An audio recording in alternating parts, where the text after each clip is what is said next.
Hello and welcome back to my kitchen. Today I'm going to be cooking from the Ultimate Spam Cookbook, and the recipe I'm going to be doing is the Enchilada Breakfast Spam Casserole.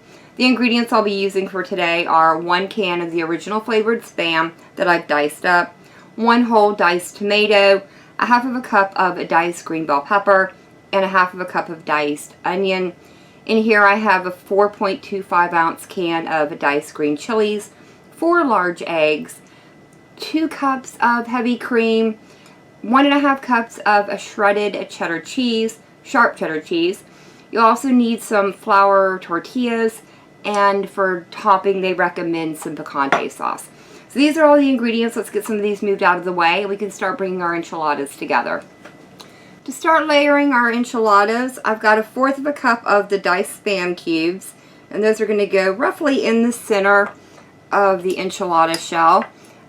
I'm going to take a tablespoon of my diced onion and sprinkle that across, as well as about a tablespoon of my freshly diced green bell pepper and 1 tablespoon of the tomatoes. So I do want to try and leave some of that tomato juice behind in the bowl. We don't want these all soggy.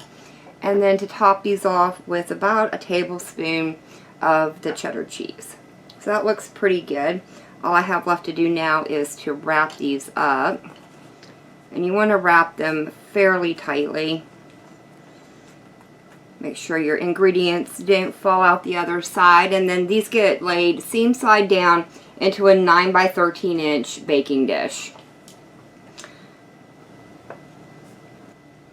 Now that I have all the enchiladas rolled up, I've gone ahead and lightly beaten my 4 eggs, and I'll add those into the 2 cups of heavy cream, along with the can of diced green chilies.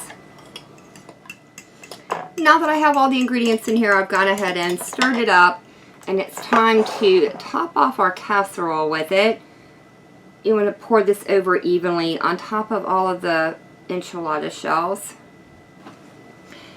Now that I've topped off the enchiladas with the egg mixture, these are going to get covered and go into the refrigerator for about 4 to 6 hours minimum, but preferably overnight. We really want this egg mixture to start soaking up into the center of the tortillas and into the tortilla shell itself. This is going to create a nice like souffle-ish like texture if you've ever had a cheese strata or any form of a strata. This is a typical way that you would make one of those. So this is roughly the same idea. Alright, I'll see you guys once this is out of the refrigerator. After resting in the refrigerator, it's time to bake the casserole. And I'll be doing that on 350 degrees Fahrenheit for roughly 40 to 50 minutes. You want to bake it until your egg mixture has started to set up. After about 50 minutes in the oven, my eggs have started to set up and my tortillas are starting to brown up nicely. And the last thing I need to do is top it with that remainder 1 cup of the cheddar cheese. And then these are going to go back in the oven for about 5 minutes or until the cheese is completely melted.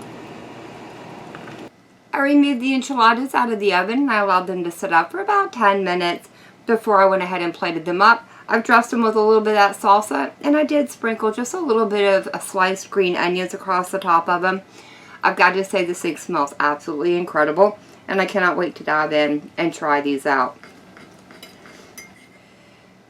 I think I'll start off with just a bite of the enchilada itself without any of the salsa or the onion, the added onion.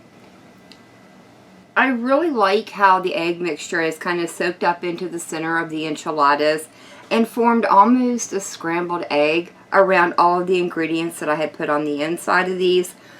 They are very tasty. I really like all the flavors going on in here.